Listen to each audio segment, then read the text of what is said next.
Welcome in. Another edition of the Out of Bounds Sports Podcast. I'm Corey. This is Irvin, and we're back to bring you some of the breaking news that we've heard across the NBA, the NFL. We're also going to talk a little bit about LeBron. We're going to talk about the Lakers. We're going to talk about the Cowboys. Let's get started. So the first topic, we're going to go right out the gate. We're going to talk about LeBron James out of the NBA and his suspension. Irvin, I go to you first on this topic. Were you able to see the scuffle in Detroit? I saw it go down.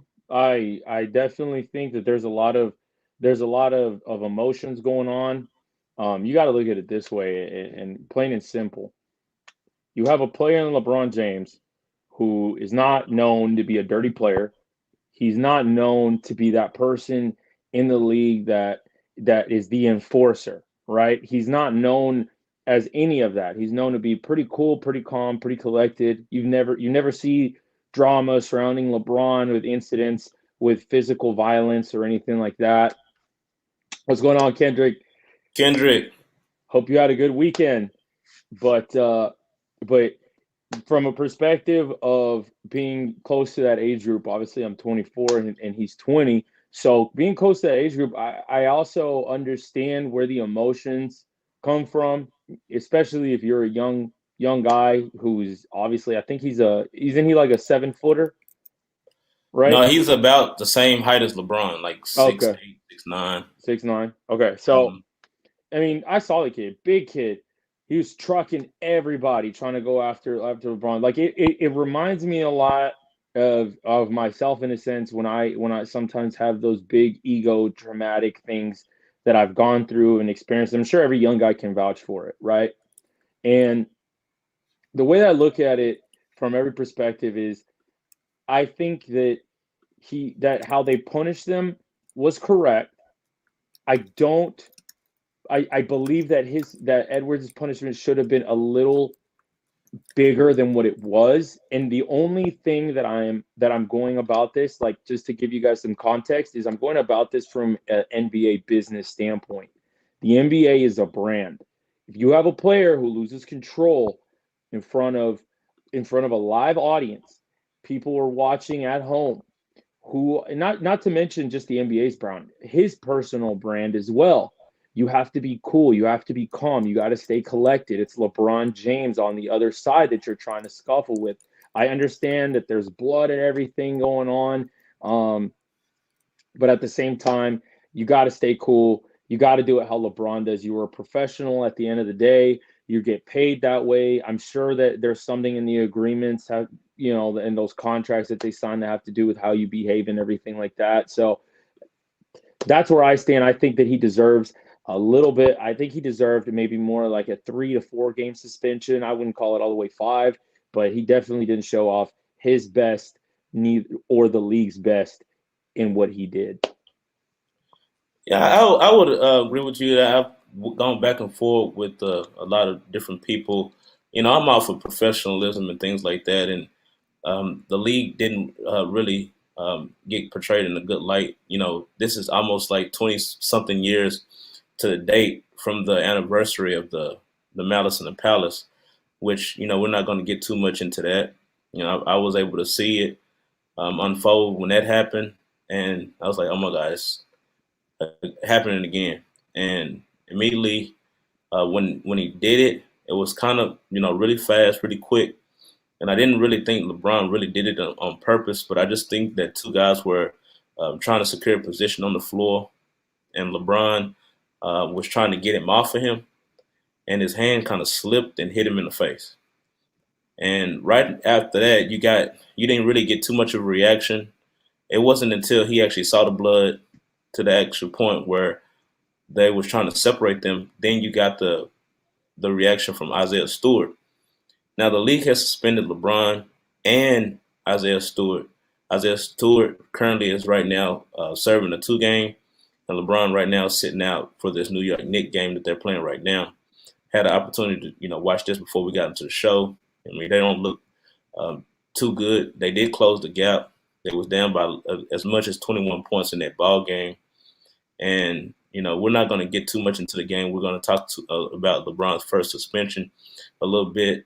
I mean, this is the first time LeBron has been suspended in his whole entire career. He's been in the league 19 years. I mean, he's an impeccable record.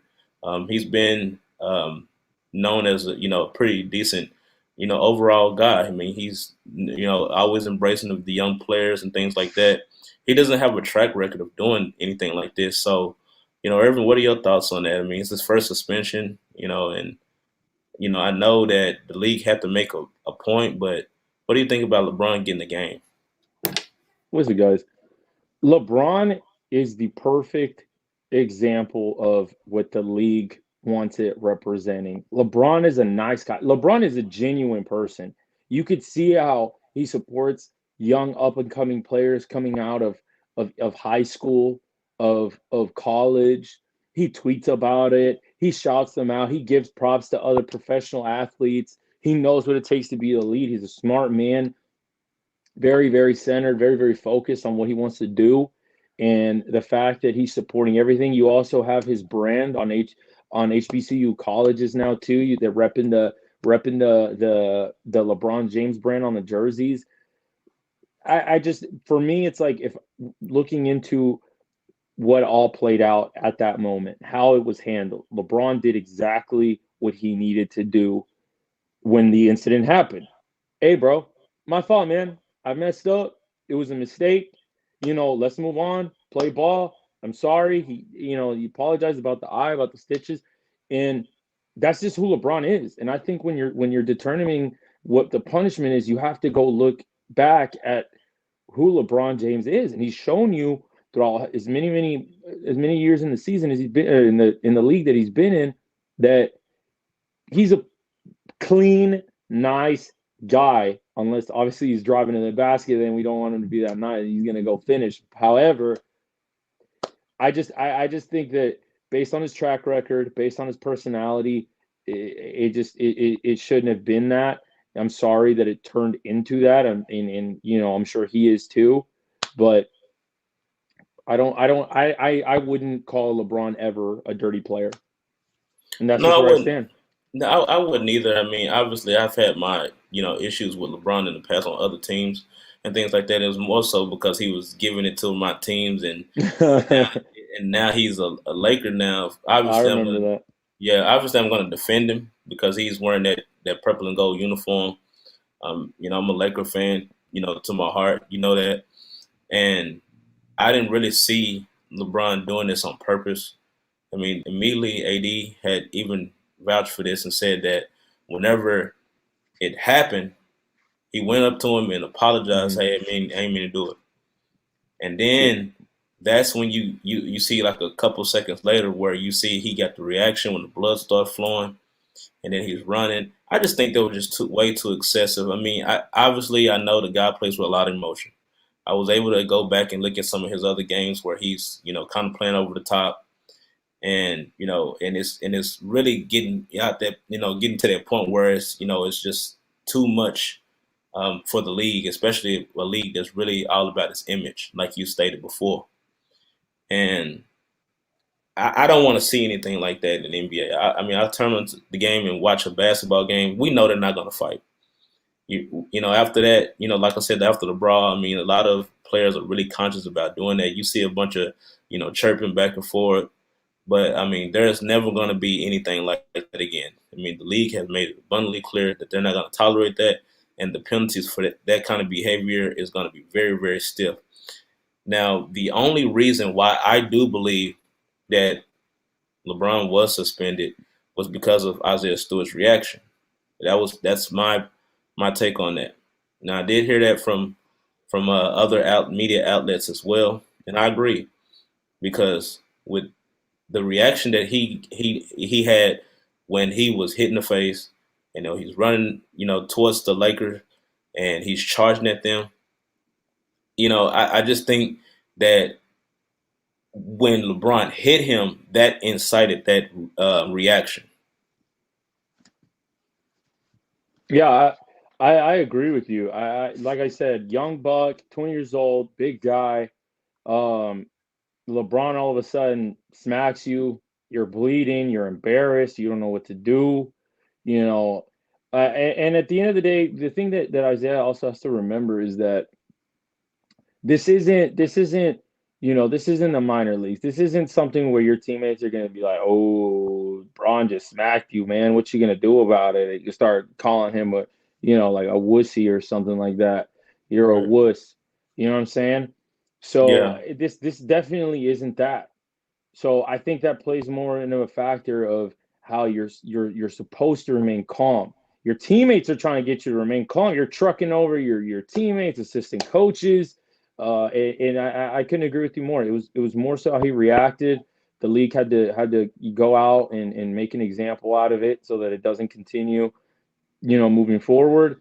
And maybe it was another thing the league had to do just to make it fair, make everybody on the outside feel like it was something that was fair on both sides. Absolutely. I do have a special guest coming on to the show, Irvin, from our comments section. We invited him up to the show. I wanted to get his take on these subjects and things like that to bring him on the show for the first time. Perfect. Kendrick, we're going to bring you on now. What's up? What's up? What's up, good brothers? How y'all doing? Doing pretty What's good, man. up? How's everything Good. going? Good, man. Just watching these Lakers and these New York Knicks right now. Yeah, we was definitely talking about that a little bit, especially when it comes to one of their players that is missing on the Lakers bench. We're talking about LeBron James. I mean, obviously, you know about the situation with that. I know that you follow the show. I guess we can just pick up from there. What do you think about LeBron's suspension? Was it justified? And what do you think about Isaiah Stewart's reaction to him being inadvertently hit by LeBron in the face? I think first of all, LeBron, I think the suspension was justified. I think he deserved one game. I will say that I think the initial hit, I think it was unintentional. I don't think he intentionally meant to do that. When you jockeying for position for a rebound, as big as strong as LeBron is, I mean it happened. And he showed that he after it happened, he kind of went to him and was going to say, "Hey, my bad."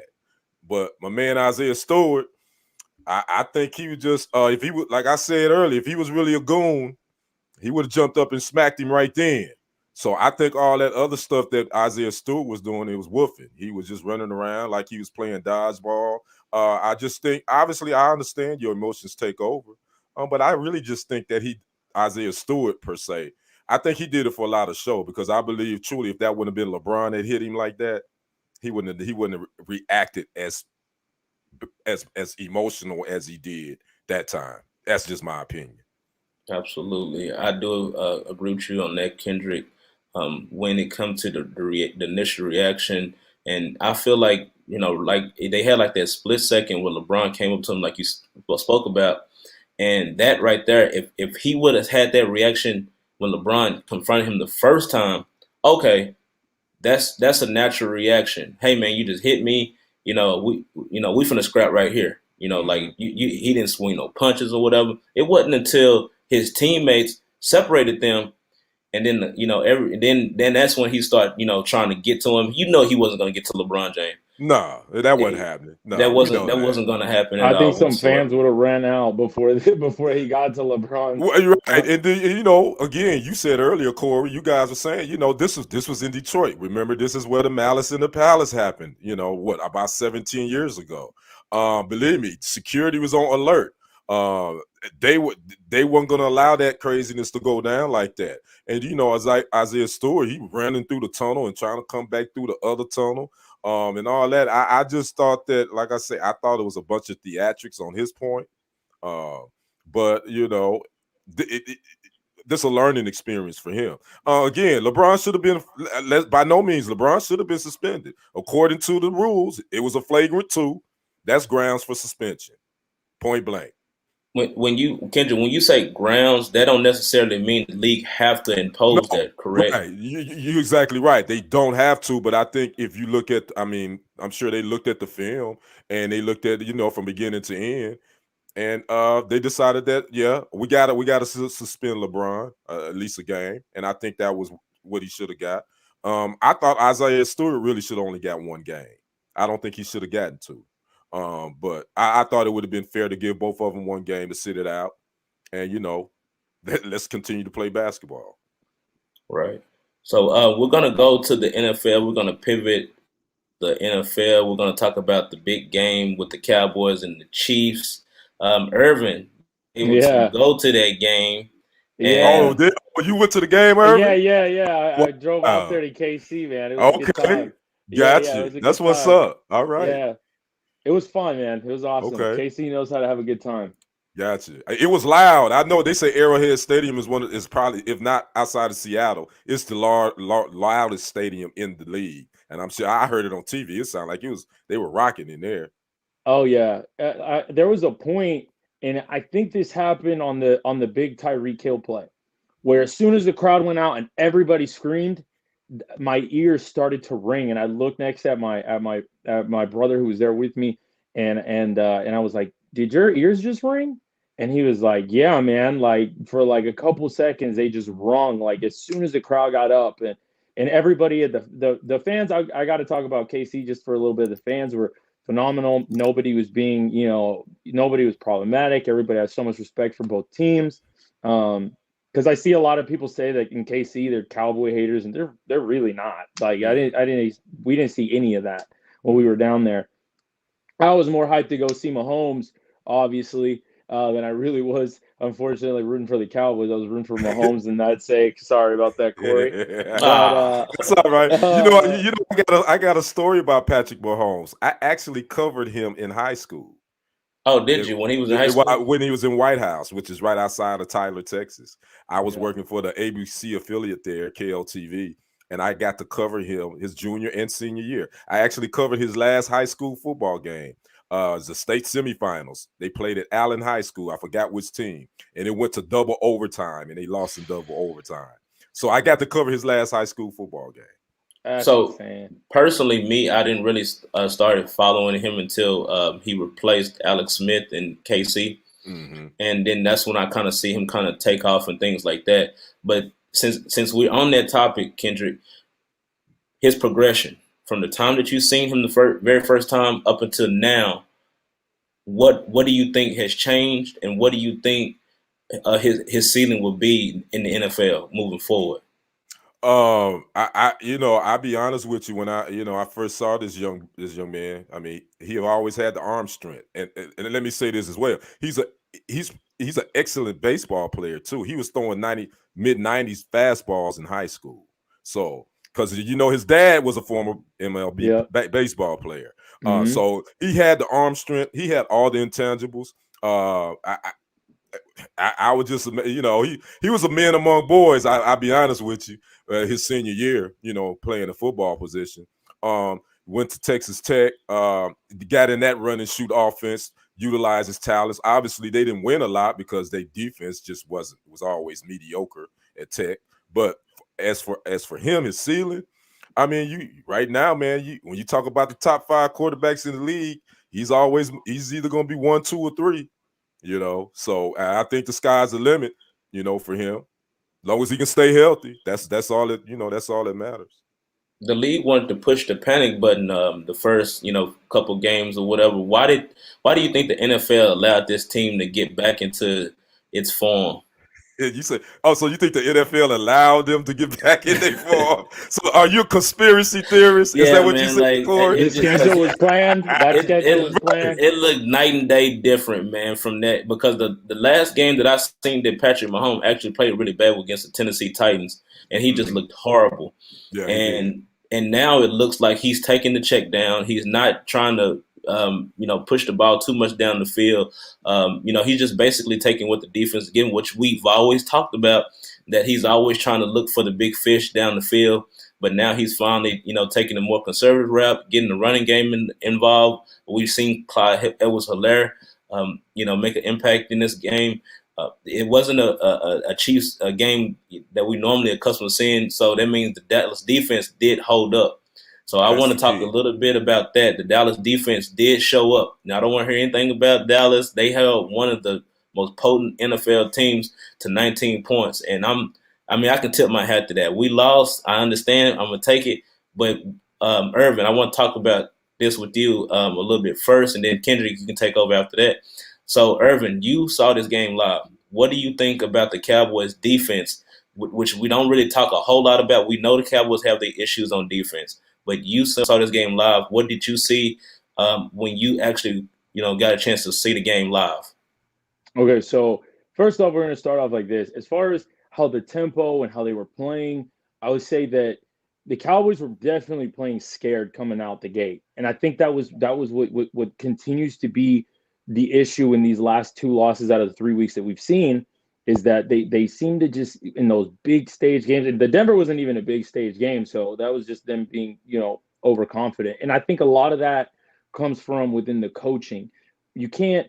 I remember one of the most famous things that Troy Aikman said about Jimmy back in the day was that if you did something that was not your job, you messed up. The standard was high. The standard was, stuff I can't say on here, but you're getting chewed out. You're running some laps. You're in trouble. Like you feel it. And I think that they don't see that with Mike McCarthy. I see that Dak is passionate. He's a great leader. He's there. However, if you've noticed over the last stretches with all the coaches we've gone through, and obviously they haven't picked the best coaches to have moving forward. Besides, Kellen Moore's doing a great job in my opinion. But as far as head coaching, they just haven't had anybody who sets that standard. You look at Jason Garrett, you look at Wade Phillips, you look at you go and you look at now Mike McCarthy. That same kind of standard and tempo isn't there now. That's my first point. Moving on to the second point, I will say when I was there watching the game that Kansas City just didn't seem to have a lot of plays where they were really looking for the big play anyways. I think they won this game by controlling the game. They controlled the game. They saw the situation they were in. The Mahomes pick was obviously a drop by Kelsey, turn into a pick or whatever. So I really put that on him. The fumble was definitely all him. Defense in that sense held them. You're correct, but I also think that I can't give Dallas all the credit in the world whenever I was seeing the Chiefs more so control the game by not making those errors. Your defense wasn't giving them any of those short plays anyways. However, they understood the situation they were in. They understood they were up. They understood they were winning. They were controlling the clock. Even though they weren't really getting a bunch of points, they were still going out, getting a couple first downs. And I think that was what was key for them was they saw their defense was putting pressure on Dak. They saw the Cowboys just weren't really firing on all cylinders, and they dared them with all of their, besides Amari Cooper being them, but with all of their weapons to go and throw the ball because that run game was completely stopped. I kept telling my brother, dude, I don't know when Zeke's going to pick up his spoon, man. I don't. He didn't bring it to the game. I don't think he brought his spoon to the game, man. There was just nothing. And so, and you talk about this Kansas City defense, it should have been a defense that even though they were going to establish and cover the run, I feel like Dallas just gave up on the run. And I think that was the biggest mistake of the game was they were always within a reachable score throughout the whole game. They could have gotten there. I don't know why it turned a panic button. We're just going to abandon the run. I think they should have came back with an even bigger run game when CD didn't come out in the second half. I feel like that was like, okay, we need to run this football. We need to be physical. We need to establish the run game, get some play action, take some pressure off Dak. Dak was already playing weird. Why would you add more pressure on him by just throwing the ball? And so that's what some of the points and takeaways that I got from being there live. Now, Kendrick, we pick up this with on that point right there. What do you think about the stud Michael Parsons? He getting home and getting Patrick Mahomes. He had 2 sacks on the day. What do you think about his ceiling, and what do you think about how this Cowboys offense looked that day? First of all, Michael Parsons. I'm gonna be honest with you. When the Cowboys drafted him, I was like, Michael Parsons. I was like, ugh. I said, ugh. Did they just waste a pick? Boy, was I wrong. Hey, man, this dude. Hey, this young fella is a stud. You hear me? He is a stud. He just man, he can do it all. I mean, he can edge rush. He can cover. And he's a great tackler. That's a big thing too. I think sometimes we forget. You got to have some good tacklers, man, because the Cowboys the last couple of years, their tackling has been a lot to be desired. I've seen Pee Wee teams tackle better than them sometimes the last couple of years. But the Absolutely. defense is definitely playing better. But Michael Parsons, the sky's the limit. If you, again, the Cowboys sometimes get snake bit with these injuries. If he can stay healthy and don't have anything, this guy is going to be a first-team All-Pro guy for years and years to come. So yeah, Michael Parsons he had a heck of a game. I think he had a bigger impact on that game than a lot of people really want to speak about on Sunday. As far as the offense, I think Irvin, you hit a lot of good points. I thought that they didn't want to. They should have tried to run the football. They panicked. They just seemed like they was out of sync. They were in the mud, and they had opportunities. The biggest changing point I think in that game was when Michael Parsons got the strip sack and they recovered. I think this was right before the half, and Dak tried to force it to CeeDee Lamb in the end zone, and they intercepted it. I think that totally changed the whole game. Because if the Cowboys would have scored on that possession going into the half, I think the momentum would have shifted, and I think the Cowboys would have been able to really do some things. But I would say this about the Cowboys defense. They impressed me to hold that offense to 19 points and only 3 points in the second half. That shows me that the Cowboys can play with anybody because their defense can keep them in the game. I always say with any NFL team, if your defense can keep you in the game, you got a good offense, you always got a shot. Couple points I want to make about that defense while we're on the defense, then we're going to shift back to the Cowboys offense. They're not fully healthy. Right. You have Randy Gregory that's still out. You have Tank Lawrence that's still out. I mean, once this team gets healthy on both sides of the ball, I mean, not nobody's lost for the season. Right. And there's still a lot of season left. Mm-hmm. And like you said before, this team has just shown that they can keep up. Now, we was missing some offensive weapons too. CD got knocked out in the game. Amari didn't make it because he had COVID. And but we see them other receivers. I mean, I was high on Wilson, but I was don't disappointed in him. And him and Noah Brown had some key drops, man. Some key drops that could have kept some drives going. And I was disappointed in Cedric Wilson too, because he's been solid, the whole season. He just didn't come up big. And see, that's why you pay your stars what you pay them. Because they come up big when they're supposed to come up big, and that's why some of these guys that's role players. They are what they are until they can handle that limelight. And then, like you say, Amari Cooper missing him, that was big. I now thinking back because I didn't think it was that big of a deal. I said, well, they got Michael Gallup back. Cedric Wilson has shown that he can play, in spots. He's a good reliable, but man, not having Amari Cooper did hurt them offensively. Absolutely. I mean, and another point that I want to make, Dallas has had success when they split the possessions. You have a balanced running game. You have a balanced passing game. Now, Dak dropped back to pass 43 times. That's kind of high. That's too much. And they only ran the ball 16 times. Yeah. That's not enough. Yeah, that's too much for not having your two stars out in the field. Yeah, that's too much. Yeah. So Irvin, what do you go ahead and pick that subject up and about the balanced attack, that was lacking in this game? I think that was the key for the Cowboys to go in there, establish the run game. The stats of the Cowboys show that they're 29-0 whenever they run the ball more than they throw the ball with Dak. Dak is transition. He's leaning the right direction. He was before this game. He was clearly in the MVP category.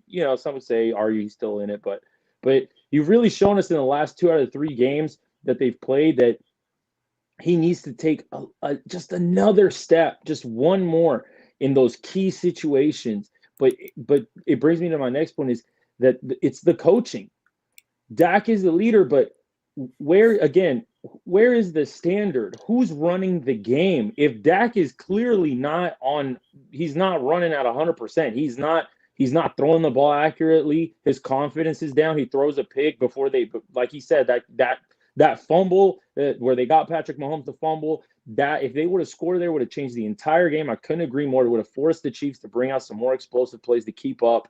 And at the end of the day, Micah Parsons was the only one to me that was on that field that didn't look like they were scared of the Chiefs.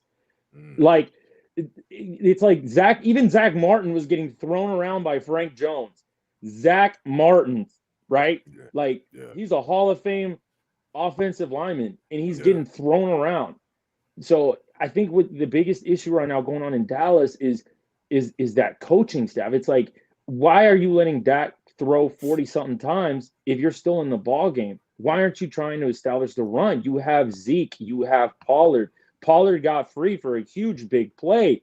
I don't see why they just decided, the coaching staff decided, hey, you know what, we're just gonna put it all in the hands of Dak. We're gonna make Dak throw the ball, even though he's clearly not on the money today. He's not playing like he's on the money today.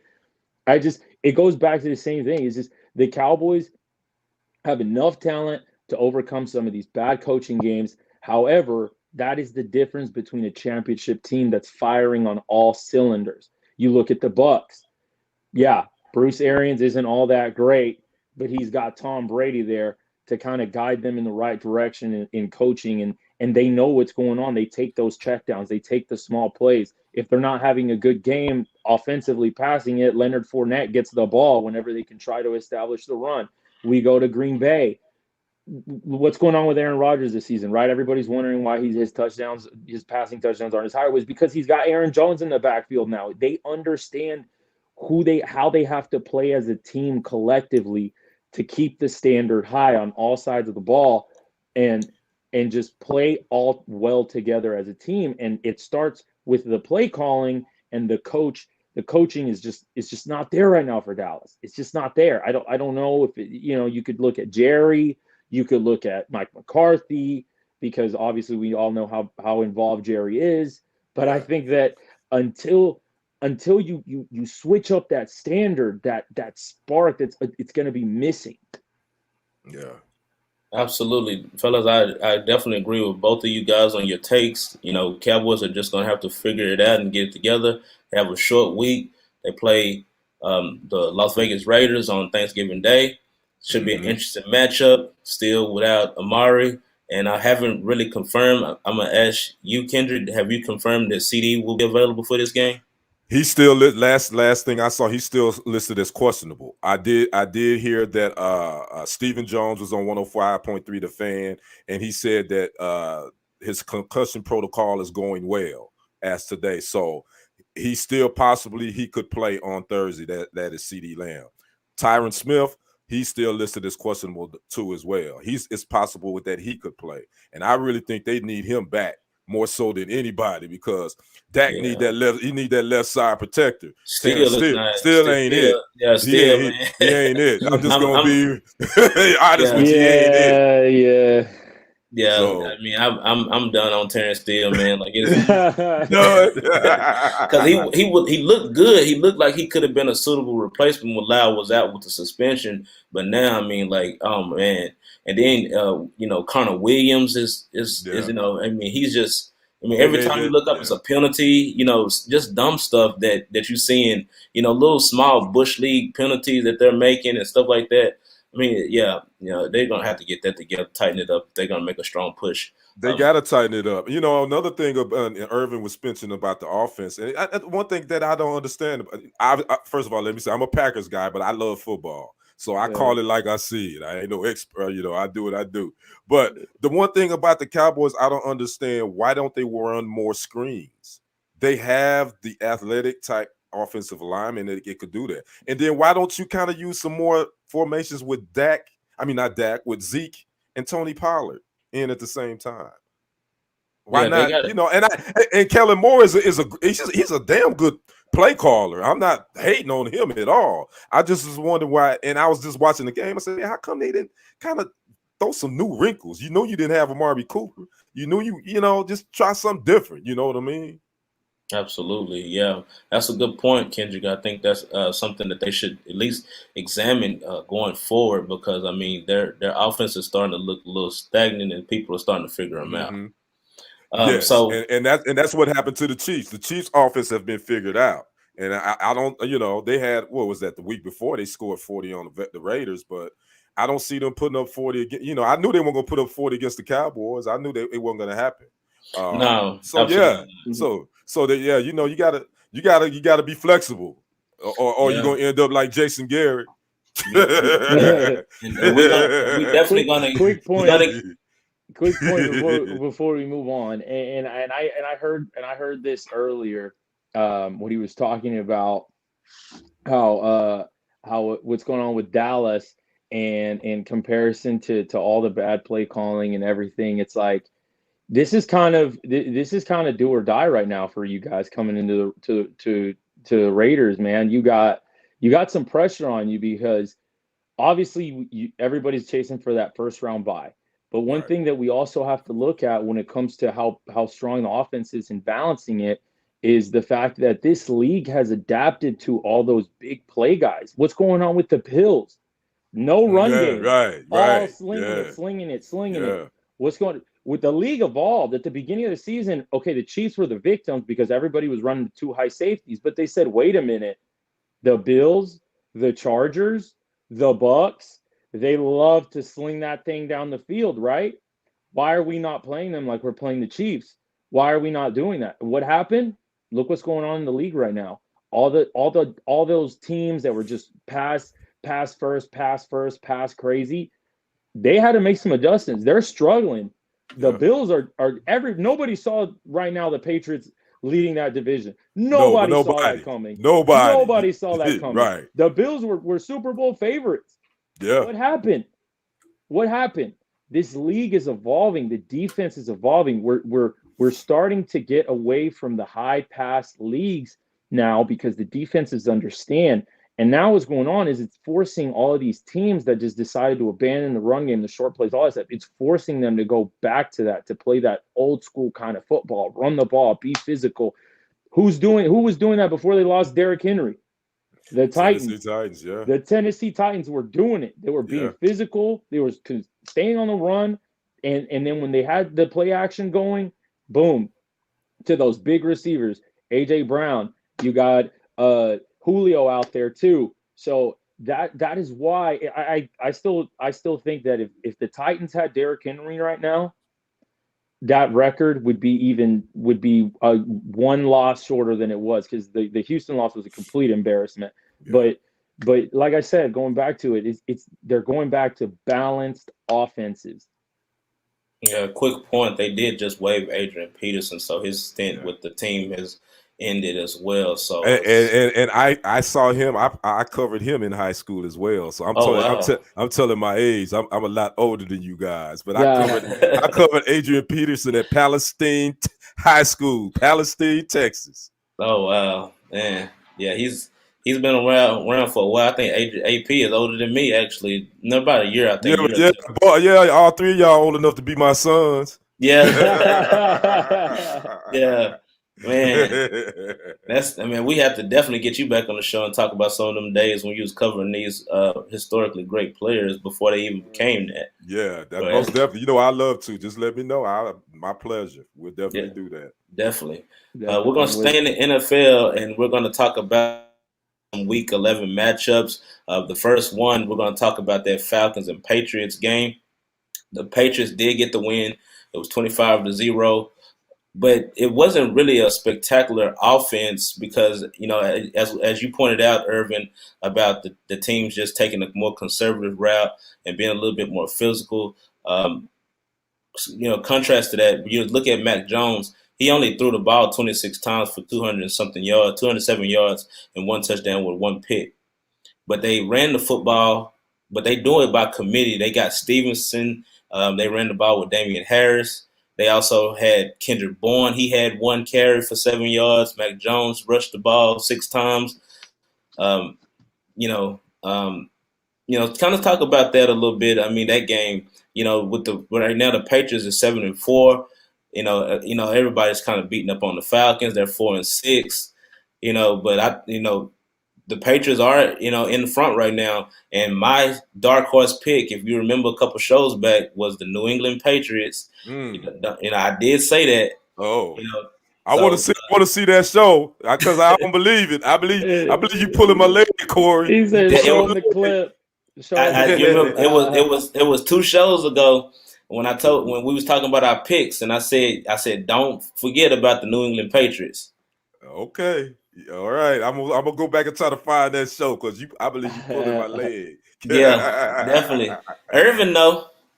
Okay. Uh, I think I recall. I'm not 100% sure, so I don't want to speak on it. But I It's think that I right. recall. it's I think I recall. I don't know.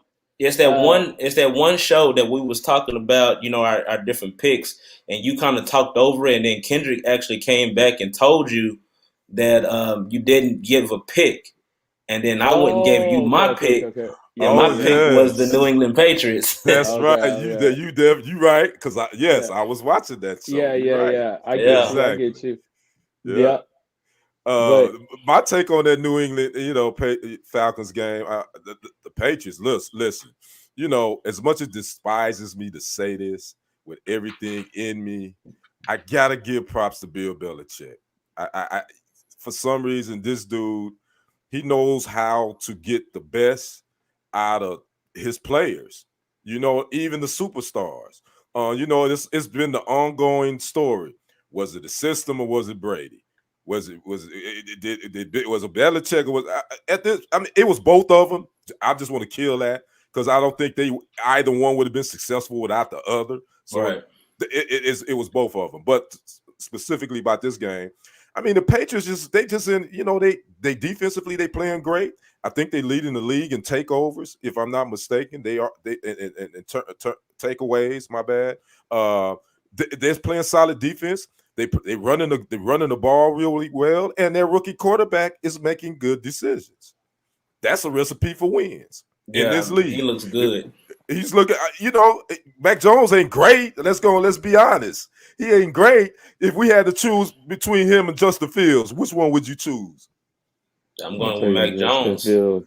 I'm going with I'm gonna Justin go. Fields because he's a I'm more gonna I'm go gonna have to Justin athletic. go. Fields. But But look, Corey.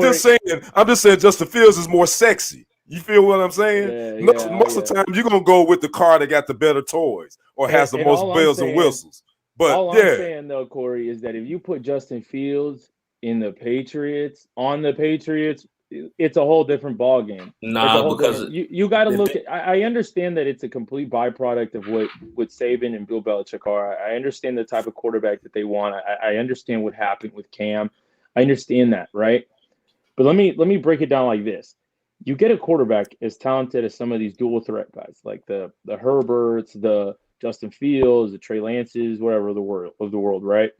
And just because they're so crazy talented doesn't mean that they can't be taught to play the smart football, the confident football, and also have that talent to back it up. So when you need something out of them, whenever um, everything gets crazy out in the field and you need a big play, they're still smart enough with the talent to come with it. And I think what what's going on, what we discredit a lot of the situations that some of these rookie quarterbacks go into is that it's not the best system, right? And I think that Mac Jones obviously was in a great situation coming out of college. He's in a great system right now with Bill Belichick coaching him.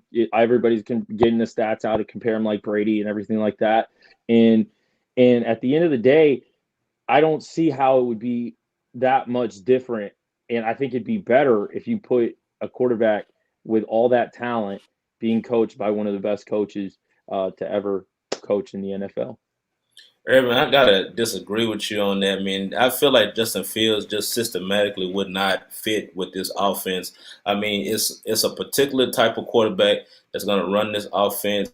And they found, not saying that he's Tom Brady, but I mean, it looks, I mean, like almost like he's running that offense just the same type of game.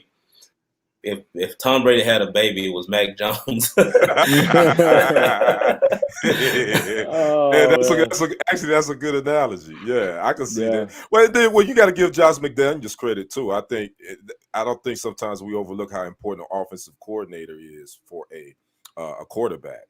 I think Josh McDaniels knows Mac Jones' strengths. He knows his weaknesses, and he's tailored that offense to him. I don't know why they couldn't do that with Cam. I don't know why it didn't work, but it just didn't work, and that happens, So be it. But into what Corey's saying, I th- a quarterback, you have to put them in a system that accentuates their strengths. Now, would Justin Fields do well in New England's offense? You know what? I don't know, because I think Josh McDaniels would know how to tailor the offense to his strengths. So I think maybe it could work, maybe it can't. Mac Jones just has to be so he so reminds you so much of Tom Brady. McDaniels really probably didn't have to do too much to his offense, because hey, this kid has some similarities to Tom Brady as far as physically. Now So he doesn't have the big arm. no, he doesn't. Yeah, No, he doesn't have the big arm, but I mean, like he's not gonna. They don't let him push the ball down the field. right. He only had that one pick. I mean, he doesn't put the ball in harm's way like that. And I don't think Bill Belichick is just gonna let the reins off of him like that. I mean, he's No, still a no, no. rookie. He ain't gonna right. He ain't gonna do that. You're right So about that. he's Yeah, still Yeah. he's yeah, still a rookie. It'll be interesting to see exactly where he goes with this team. But I don't know. I mean, I just can't count out that hoodie, man. Hey, you right. And the Oh Buffalo yeah. Bills is in trouble. I said this last week. I said the Bills in trouble. Them I said boys because in the trouble. Patriots done got Hmm. hot right now too. And Yeah, Oh yeah. it's just a 2-team race. We know the Jets and Miami are trash. yeah, So they. that East is a 2-team race. So the Bills are in trouble, especially after the shellacking they just took. They in Yeah, trouble. I don't know what happened to the Bills. I mean, just like everybody else, I was high on Josh Allen. I don't know what happened to him. I don't know. I don't want to say he stepped off a cliff too soon, but I mean, he's just not looking good right now, and it's getting kind of tight. And right now, the Patriots, I mean, they on the rise, and I think that they poised to do something special this year. Now, would it be so interesting to see if the New England Patriots face the Tampa Bay Buccaneers in the Super Bowl? Like that would be like so freaking crazy. Could you imagine? That'd be crazy, but you know that ain't gonna happen. I don't Man, want to see. but I don't even want to see it, man. I'm tired of man, it. And you That would be crazy though. all That the would be Patriots crazy. fans wouldn't even know what jersey to bring. That They'd be would be, like, you they see have all the half and Patriots half. fan Yeah. at the Tampa Bay last night. Did you guys see that? There's all the number 12 Patriot jerseys out there in the crowd. I was like, oh my gosh. Yeah, I'm so that would be I'm so crazy. over it. I'm so over Tom Brady and Bill Belichick. I You get over it. time. Hey Yeah, man. Yeah. I'm over the crazy man. I wouldn't bet against him anymore. I just Right. after what he did last year, I just Yeah. I still think they're vulnerable this year. I'm still not yeah, sold on them going to for but for sure. again, I would, like you say, I wouldn't bet against him, at Yeah, this point. I just don't think there is one dominant team in either conference. I there's really think there's not. just everybody's just kind of right there together. You can throw records out the window. I think at this point, it's about the team that's going to be the healthiest and that can get the healthiest. That's the way I look at it. I Now my Packers, I think defensively, I think that we got one of the better defenses that's rolling right now. Obviously, we gave up some points to the Minnesota, but that happens. Sometimes you gonna come up against an offense that's just gonna put some points on you. That's just the way the league is set up now. So yeah, but outside of that, man, I think the Packers probably I would say they got the best defense that's running hot right now in the league. Kendrick, I You guys think have a you. I huge think game coming up, and I Yeah, I think it's going know. to be the incredible test for the defense. I think I know. we potentially could be looking at a preview of the NFC Championship game, and I think that this is going to be huge for both teams. It's going to really expose who's really on top in the NFC. I definitely think that the Packers going into this game in my book, are favorites to take this game. I think that the Rams right now are in an awkward situation, and I think that if Green Bay gets the win, hey, the Rams are going to sink, man. They cannot afford to lose this game. No, They I agree. cannot afford to. They're out of the race if they Yeah, lose if this they game. lose, I agree. Yeah. They're out of getting the first round bye. They're Right. out. Oh I, yeah, and yeah, yeah. They definitely out. Yeah, that you right. Yeah. And more importantly, when you look at the other big game coming up that can define the NFC itself too, is you got the Bucks and the Colts. Now we looked at the Bucks schedule, the remaining schedule of the season. We thought, okay, they're going to end up with a first round bye because I think they have one of the easiest schedules left in the entire NFL, and it's just teams that they should practically dominate. Thank God we had some updates in there by the Saints. by who was the other team that beat them recently? The Washington football team as Yeah. well. So I think there's a lot of teams in this Sunday coming up that it's make it or break it time. Jonathan Taylor is playing out of his mind. Hey, He's he's a playing out of beast his right mind. now. He's Yeah. balling. And Yeah. if Vita Vea isn't back, like he's questionable. Apparently he's supposed to come back play against the Colts. If Vita Vea isn't back, oh yeah, the Bucks are in trouble. The Bucks are in some trouble. Now, Mm. now I wanted to go back to Kendrick's Packers in that game. Now, there was a crucial call, and I want to see if Kendrick can give me some clarification on that. It was one particular play where I guess it was overturned. The interception was overturned. Oh yeah, yes, and So, that definitely that was the game winner right there. That interception. I know exactly which play you talking about. so can you give me some kind of clarification on that call? Why was that overturned? Why wasn't that ruled an interception on the field? According to, and I've listened to the game cast. According to the ref, he said that he didn't maintain control all the way to the ground. He said the ball somehow he didn't have control of it and it like hit the ground. I still didn't understand it because it looked clean to me. It looked the whole way. He looked like he had control of it the whole time. But that's what they overturned. And I knew then. I knew that was a wrap. Then I said that's ball game. Well, That's ball game. and whenever you have those types of ruling and it swing and like that, I mean, there's nothing you can do with that. But Right. the Green Bay Packers put themselves in that position. It shouldn't even Yes. came It down to shouldn't that. even came to that. Right, Exactly. right. Yeah. But I mean, but give Aaron Rodgers credit. He played phenomenal on that game. Like, you couldn't ask for anything more than what he did. He had a clean game. Really liked how he looked. I mean, he's still, Aaron Rodgers. He had 385 yards for 4 touchdowns and no picks. I mean, what else can you ask from him? Obviously I have my issues with Aaron Rodgers, but as Yeah, I far do as him too. playing football, I Yeah. mean, like he head and shoulders above, the rest of them, man. Like I feel like Aaron Rodgers is, one of the best to ever do it. But I mean, he came up short, Yeah. and came down to that controversial call. But I mean, he played phenomenal. Yeah, and he's playing with a bad toe. I don't know if you guys know this. I didn't get this information until like I was like, how did I miss this? He supposedly this toe is worse than turf toe. So Yeah, I heard about that. moving forward, we don't even know how damaged this is. So he's going to be playing with this bad toe for the rest of the year, man. So yeah. I mean, Yeah, I I don't see heard him he got scrambling or stepped nothing like on that. right at the beginning of the game.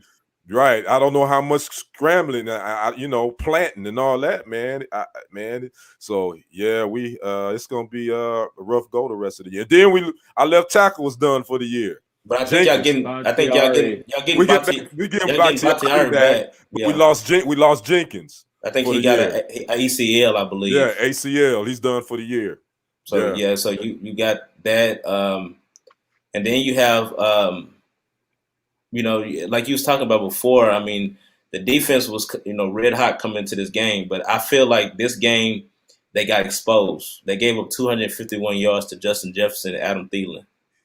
Bro, it was crazy. I mean, Justin Jefferson was like running. It was like they playing 707 in our secondary, man. I was like, wow. I said, but you have games like that where sometimes you just ain't got it. But you got to make sure you fix it for the next one though, because you don't want to stay in that rut. I mean, but Justin Jefferson, he was a beast, man. He You had, was a beast. Are you guys still missing your top corner? Yes, Jerry Alexander. Yeah. Yep. Hopefully he'll be back. Maybe maybe not this week, but maybe next week. Maybe. And that's a key piece that That's a key piece. it's a key piece because you could have at least neutralized one of those big playmakers out there. Yeah. So, and we lost Whitney Marcellus. He was playing pretty decent. Lost him for the year. He tore his biceps. Man, but every team has injuries. That's what I said earlier. Every team has injuries. No excuse. You still got to play. You still got to ball. I knew it was all bad for y'all when you had Mason Crosby miss that 32 yards. Dude, I'm about ready to tell Mason Crosby to kick rocks. No pun intended, because he could kick rocks better than he kicking field goals right He now. only good against the Cowboys, man. I'm like, what is Soft going on bar. with you, Mason?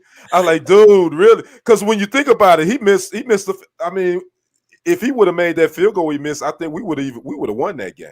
Yeah, definitely. He We definitely left 3 points out there. So that's the man, game right there. that's the game. So the Packers again. I still think that if their defenses continue to play well, I think we'll be okay.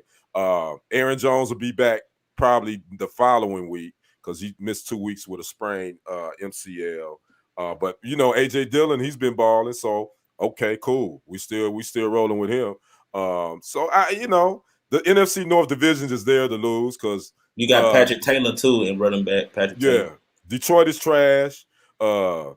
Chicago is trash. So I mean, it's a 2-team race. So I'm not even worried about the NFC North at this point. The only thing y'all should be really worried about is that toe, because Patrick Willis retired because of his toe. Right, that's right. You're right, exactly. And that's concerning, man. And then Jordan. What if Jordan Love got to play now for real? That's rough. Oops! Oh boy! Look like my team, right? You're gonna look like my Saints right now, man. Hey man, your Saints are treading water, bro. I feel your pain. They tread water, but but they still. When I looked at the NFC South standings, I mean, they ain't still in the playoffs. They still in the mix. Real talk. Yeah, man. It's just the Saints aren't going to be okay for this season, man. They got to figure out their quarterback situation. They got to figure out some receivers.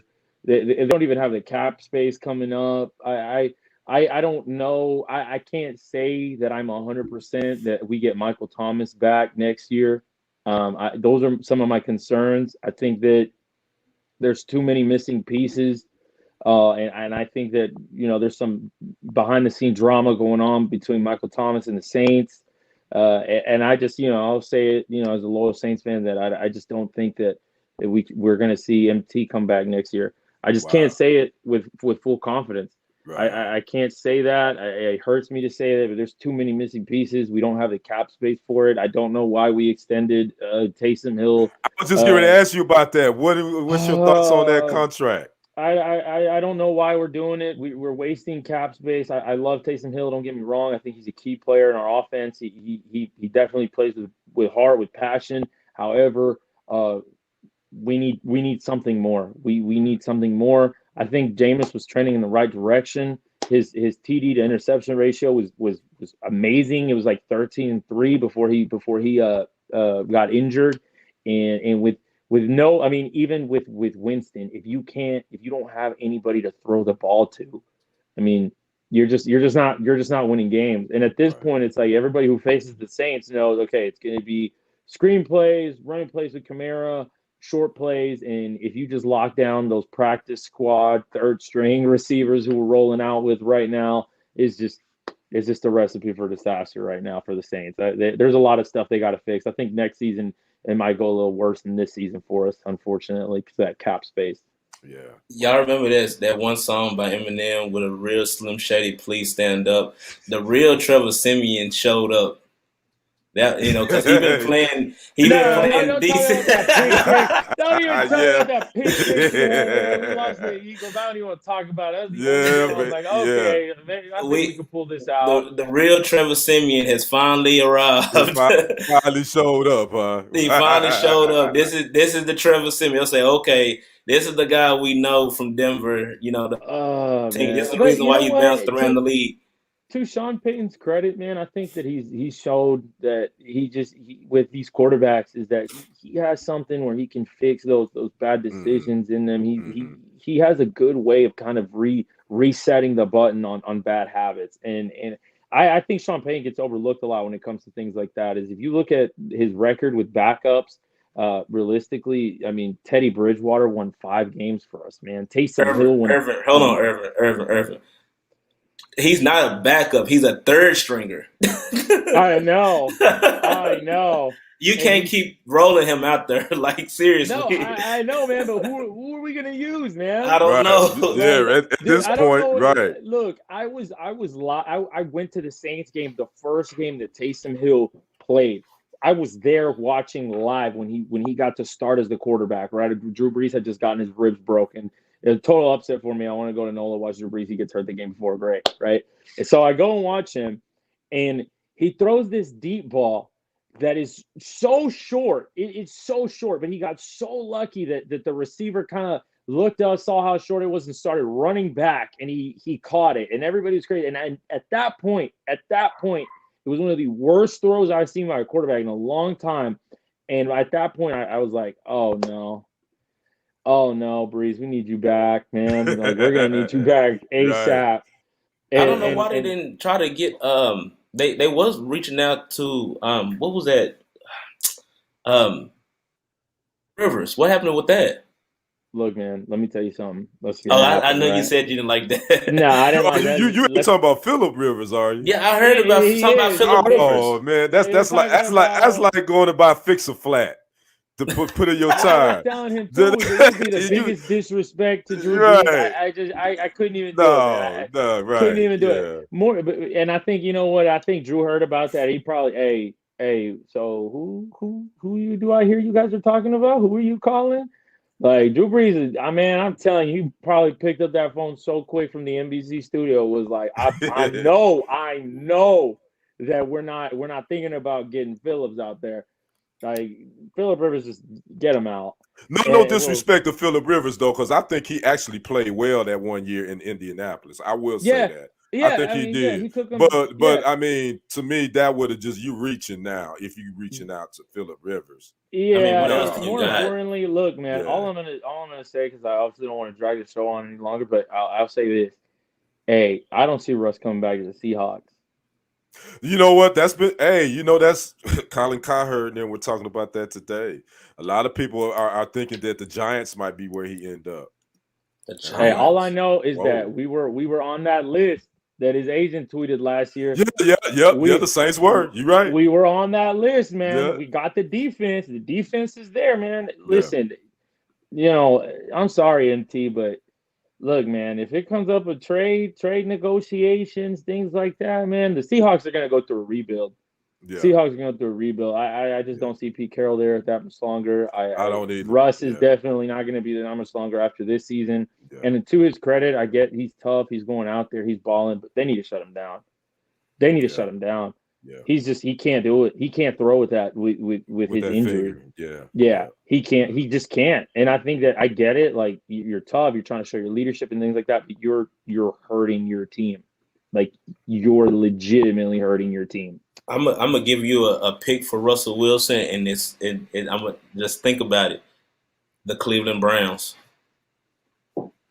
Yeah, I can see that. I can see. Oh, really? Oh, you said wow. So I can see that. so basically, you saying they're kicking Baker out the door? Is that what you're Yeah, saying? You out of there? that's their problem. That's their Oh problem. Yeah, wow. if you Because start getting I booed picked by I your fans at at home, the beginning of the season, I had Cleveland really high, and Baker has changed my pick.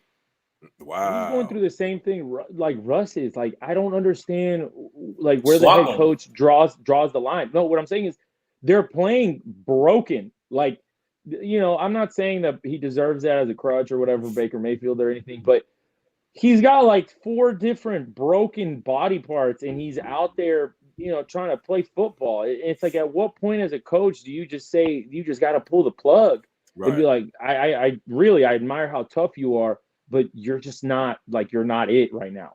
And I think Eh, all that he's doing is soiling his name even more. The fans are starting to boo him, and in his perspective, he's probably like, man, I'm playing so hard for this team and everything. But it's like, dude, it's not about you. It's not about how tough you are. It's about getting this team in a position to win a Super Bowl. It's not That team about you right now. And right that team is now, stacked. exactly. And right now, I think their backup, you gotta use him. You gotta try to you gotta use go him. with him. Yeah, Yeah. Baker is hurt. Baker is clearly not playing to the best of his abilities. All you're doing is Yeah, you're killing his confidence. The and, crowd's losing it. So I won't put it and he, necessarily. right. Yeah, I won't put it all on Baker because I think that Stefanski needs to just exert his leadership and pull the plug, man. Like, hey, dude, you're just not playing. Like, you're not even playing at 75%. Like, you're no. He had like under 200 yards this last game, 2 picks, one But TD. Like, I'm gonna put some blame on Baker too, though, because yeah, of course. you can't get gnarly and get gnarly with the media when we're asking about your play, and then you go at the fans.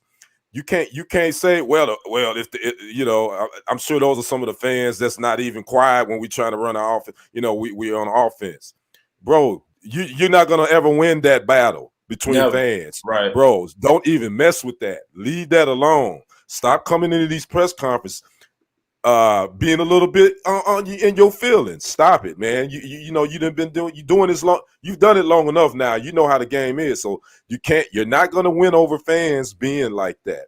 You're not gonna win over anybody else, man, when you feel like you got to have a chip on your shoulder in these press conferences, man. You can't be skipping talking to the media. You can't do that. You That's franchise not that. quarterback. You're the franchise. That don't look good. That's It comes showing with you, that yeah. contract. It Comes with the comes contract. with the. You've been playing quarterback all your life, man. Don't act like you don't know. You've been starting quarterback pretty much your whole life, so But don't act this is like you don't track know. record. He been like that in college. I mean, Yeah, it's he from was like that at Oklahoma too. But I'm yeah. just saying, it ain't like he don't know better. You know better, bro. So don't be. Ain't nobody feeling sorry. Ain't nobody gonna feel sorry for you. Just Yeah. pout like a pouty baby, Yeah, man. Like I stop mean, it. just You're not Brady, like Yeah, period. Like if no, Brady gets stop okay it. with it because Brady is Brady, man. Like Yeah, he's proven it. He's got nothing yeah. left to prove. We're not gonna judge it. He's like, oh, I don't want to talk to the media. Or comes out, says something, And then whatever. this is a contract year, basically for him. You Hmm. think Cleveland gonna think about giving you that deal? That's gonna because obviously it's gonna probably start over 30 million a year. You think Cleveland really gonna want to pay Baker Mayfield that? absolutely not. He got more commercials than anything. Every time you look up, he got a brand new commercial out. And tell your wife to stop. Tell Um, your wife to stop and stay off of social media. See, and that's another thing that be doing these athletes in, man. They family members, and Oh man. I but think that happened. That happened to OBJ too. Oh But yeah. that's their You fault know, though. That's the athlete yeah, fault because he going telling them what's going on behind closed doors. yeah, All kinds of stuff. So that's the athlete fitting out to these family members. These family members had these platforms, but they only got this platform because of the athlete. right. So Correct. yeah. So we're gonna leave it there on week 11. So we're gonna shift gears. Last topic of the day, we're gonna talk about Jason Garrett. I mean, Jason Garrett has caused me a lot of heartache and pain as a Dallas Cowboy fan. I mean, I can't even begin to tell you. I was so happy that we got a brand new coach. Obviously he's not the coach that we thought he was going to be when we got him. We're talking about Coach Mike McCarthy, but I told y'all Cowboy fans that not you, Corey, but I told a bunch of Cowboy fans, oh, don't y'all get too happy. Don't y'all be too happy. That dude is overrated. Then I yeah, go ahead. yeah. I know that you probably know the ins and outs of Coach Mike McCarthy, man, and I should have Right. talked to you a little bit more about it and did my homework before I got high on him. But yeah, Jason Garrett's out as the offensive coordinator. And Kendra, I want to start with you because I did catch your show a little bit when you briefly talked about this topic. So I want to get you to reiterate your take on the Out of Bounds Sports podcast when it came to the news about Jason Garrett being out as the offensive coordinator in New York. Yeah, well, basically, last night the Giants put up they lost 30-10, and offense was pretty much pedestrian, lack of production. Joe Judge in his post game presser basically said that he was unhappy with his offensive production. He felt like that they haven't been utilized to the best of their abilities, and he said there was going to be some changes made. He said that in the presser last night. Well, Tuesday morning we get I'm sure you all got the alerts. Justin, Yeah. Jason Garrett has been fired as offensive coordinator as for the Giants, and I wasn't surprised. I just going back to Jason Garrett's days here in Dallas, man. His offensive style, his play calling. First, he hadn't called plays since 2012, I believe. So he hadn't called plays in a while. And he just his conservative play calling not utilizing Daniel Jones. Hadn't really progressed like Joe Judge wanted him to under Garrett.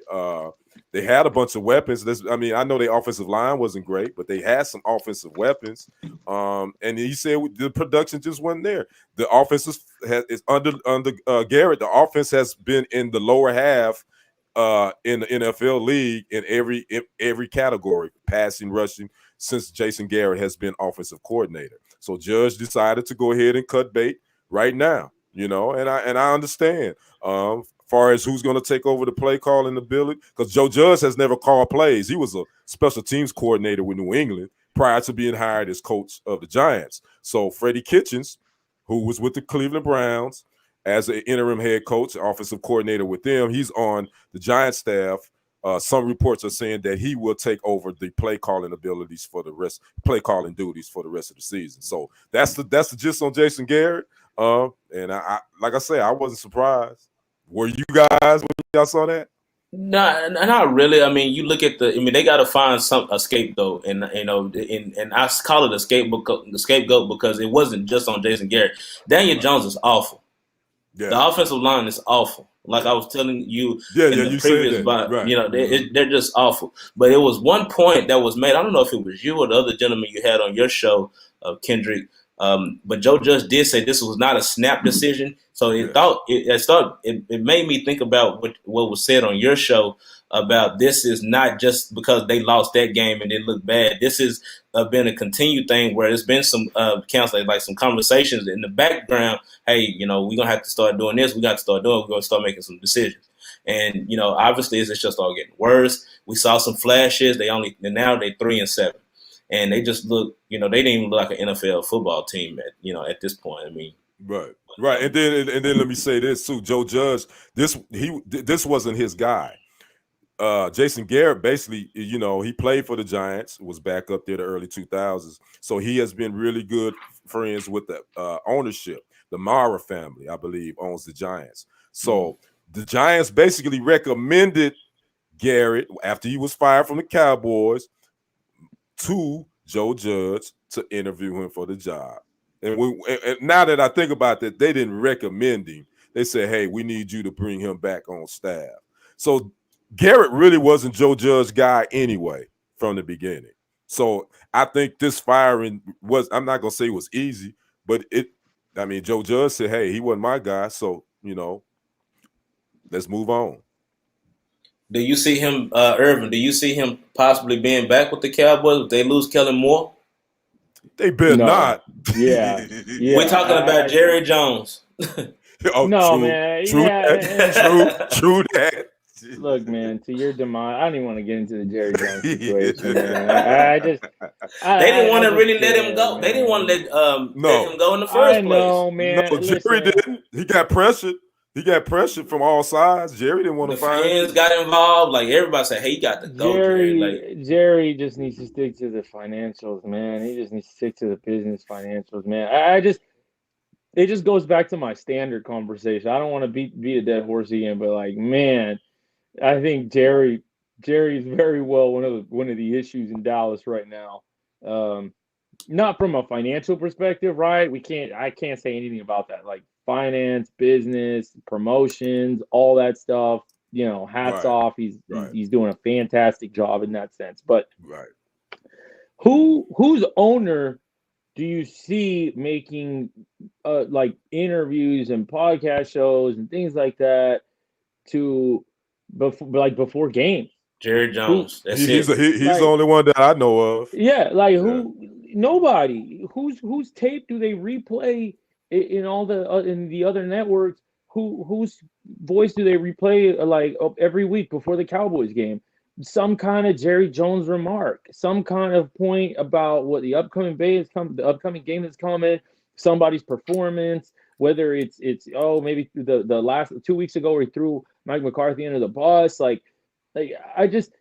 it's like, Jerry, we get it. You love your team and you love the stage and you love being in front of the camera, but man, you need to get he's never going to hire a coach that's going to challenge him.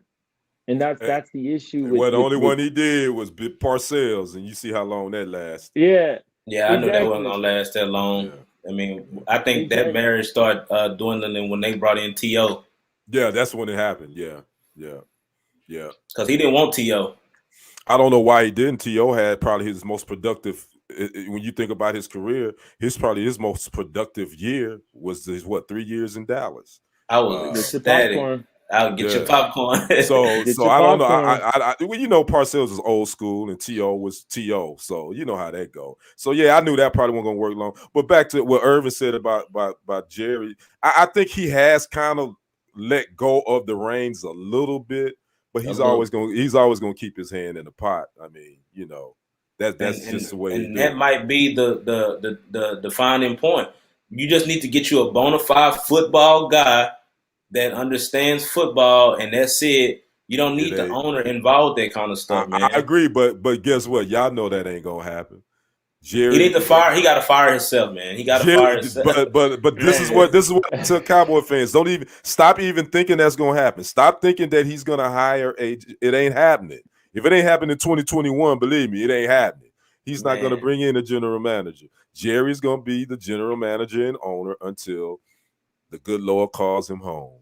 man. Man, I still for me it's like There go my I Super can't Bowl. believe that Sean Payton came out of Dallas. Like I don't I can't believe Sean Payton comes out of Dallas. And for me, I had a huge like weird conspiracy theory about what was going on with the Saints for a Mm. while because I heard rumors about there being things if Drew Brees retires, Sean Payton goes to Dallas before the I whole Mike McCarthy thing. Yes, I heard that too. Well, Peyton they were flirting with Peyton. Jerry and them always wanted to bring Sean Payton back. Yeah, Because I think Sean Payton still had. I don't know if he still has one now. He had the house in Plano, if I'm not yep, mistaken. I don't know Yeah. if he still hmm does. So yeah, Peyton. I mean, and I mean, think about it. I would have been trying to court Peyton too. You know what I mean? Me oh personally, if yeah, I was Dallas as well, I mean, because of his success with quarterbacks, his offensive mind. He's one of the most brilliant offensive minded coach in the league. So, But but I see him challenging Jerry though. oh um, yeah, well, He ain't. He's a Parcells disciple too. Peyton is yeah, so. I didn't know So that. yeah, yeah. I Oh, didn't Sean know that. Payton was Parcells. Yeah. He's a Parcells disciple. yeah. Yeah, But yeah. I Oh think yeah, you're what I right. He love was the about OC then, wasn't he? Yeah, you're right. but Under what I love Parcells. Yeah. about Payton and how he would transition in that relationship is that if you look at Sean Payton, he's really a coach for the players. Like I don't think you see a lot of coaches literally like trying to Molly Rock and freaking and what's it called? He gets down with his players, man. Like Millie Rock, he gets down with his players. Like that you and every time I follow a lot of the Saints guys on Instagram, and every time they're throwing the parties and going on, Sean Payton's right there with them, He's getting right there, huh? crazy. He's Yeah. he's getting crazy. He's getting turned up. The players love it, man. The players love it, and they respect the hell out of him.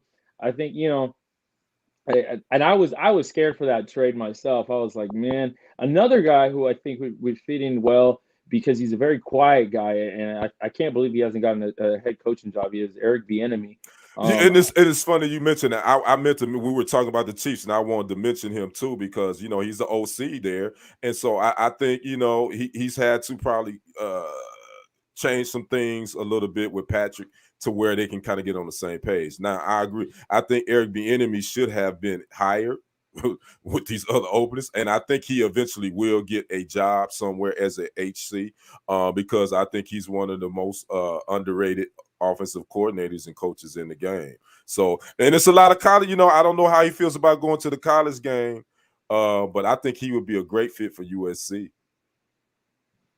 That might be a good pick. That might be a good fit for him, but I don't know if he wants to make Yeah, that. I don't know if how he feel about going back, to the college I game. hope he stays strong. I hope he stays in the NFL. I I hope he do stays too. strong. I do too. Yeah, I mean, but if there's two schools that I would love to see him go to if he decided to do that would be yeah, USC or LSU. yeah. Absolutely. So we're coming towards the end of the show. It's the end. So, final thoughts. I'll start with you, Irvin, and then we'll kick it to Kendrick and just explain your experience on the show, and how tell us where we can find you at. So, Irvin, you go first and let us know, about how you've been doing and how the show's been going and things like that, and then we'll wrap it up with Kendrick, shouting out his show, and then we'll end the show on that note. I've been enjoying the show a lot. I text Corey all the time saying, "Hey man, what's up with the show? What are we doing with the show?" Like I love it. I love. Yes, I'm crazy busy throughout the day. Trust me, I'm freaking mess throughout the day. But I love how coming home, get to study up and just talk to my bros about sports, man. I think it's such a great uh thing that we have, and it's such an amazing thing that now, people who are sports fanatics and we're passionate can all get together and do things like these podcast talks. It just doesn't we just don't have to leave it up to those big names on TV. And I think it's a great factor. It's a great drive. I tell my wife every time it's going to be 35 minutes, 40 minutes. Like, we're going to start, it's going to be a short show. We're going to get straight to the point. And it never plays out. You know what I'm saying? It just, time goes by so fast. For me, social media wise, you can find me on Instagram at Irvin A. Ruiz. Nothing fancy or anything like that. Just a big family person right now. I have my little girl, and that's really where all my extra time when I'm not on the show or working. That's really where it all goes. And Kendrick, what can we find you at? You can find me on YouTube at TFG Sports Media, the TFG Sports Show. I do the 30-minute sports show on Tuesdays from 6:30 to 7. But I also do pop-ups. I post any type of breaking news from in football, boxing, baseball, whatever. If it's something breaking or something, that maybe you not haven't even seen in the sports media, just some interesting feature story. I do pop-ups and I post them on TFG Sports Media on YouTube and on TFG Sports Media on Facebook. Again, I do a 6:30 show on Tuesdays called TFG Sports Media from 6:30 to 7. And man, I'm just glad to get the invite from my man Corey. Corey and I met at Planet Fitness, and we be chopping it up. And he's just been, he's been telling me some things. I'm like, yeah, brother, I definitely want to support your show. I love this show, Out of Bounds Podcast. Those that's listening, those that watch my show, make sure you check out Out of Bounds Podcast right here on YouTube as well. So it's just about networking. So, we just a bunch of guys that love sports, living our I'm too old to be trying to get on no court or no football field. So I just got to live my life now just talking about it. So, say, man, I be seeing you getting it in the gym. When you be at the gym, I be saying, man, you stand there for a couple of hours. Yeah, man, I get it. I got to try to keep myself, in shape, a little bit, try to keep myself, I'm 52 years young. I don't have a problem telling people my age. So I got to stay ready so I won't have to get ready. Oh, yeah. Man, gentlemen, I appreciate it, man. We had an awesome show. It's probably one of the longest running shows I've ever had, but the conversation was so deep. It was so inspiring. And I just really love just sitting here talking about sports. I mean, it's just been a lifelong dream of mine just to be in some kind of sports space. And I think this is my niche. This is my calling. This is where I want to be at. And Kendra, we got to have you back on again. Like, you was phenomenal. Anytime, brother. I told you at the gym. Anytime you want me on, if I'm available, I got it. Yeah, just let me know, brother. Man, I was lucky today that you was available because I seen you do your show today, and I was like, man, I got to see if Kendrick wants to do a show today. Because I didn't even know you do a live show on Tuesdays until because I'm subscribed to the notification, so I'll see you pop up when you do like the short shows. But I didn't know you actually do a longer show on Tuesday, so I'm gonna be looking out for that. Yeah, look out for it. Like I said, man, definitely I want people to watch your show too. Out of Bound Podcast. Now just let me know so I know because I can promote your show too. When is your show on? We are doing Tuesdays and Fridays. Okay. Between 8 and 8:30 is when we try to get on live. Sometimes we, a little late. We got to get that a little tighten up a little bit. But I understand that. Yeah, but Tuesdays and Fridays. Now I know I got you because I got my notification set for you guys too. So when I get it, I'm coming in here. I'm checking you out. I got you. Yeah, man, we definitely appreciate that support, really? Man. Definitely, we have. Sure. I didn't even know you had a show either. I just found out Yeah, now. and I shared this Yeah. to my Facebook page too. So hopefully those on my Facebook page will see this and they will subscribe. Make sure you Awesome. subscribe to Out of Bounds Podcast. Check my man Yeah. out, Corey. Check my man out, Irvin, and your boy Kendrick. I'm gonna always be up in here.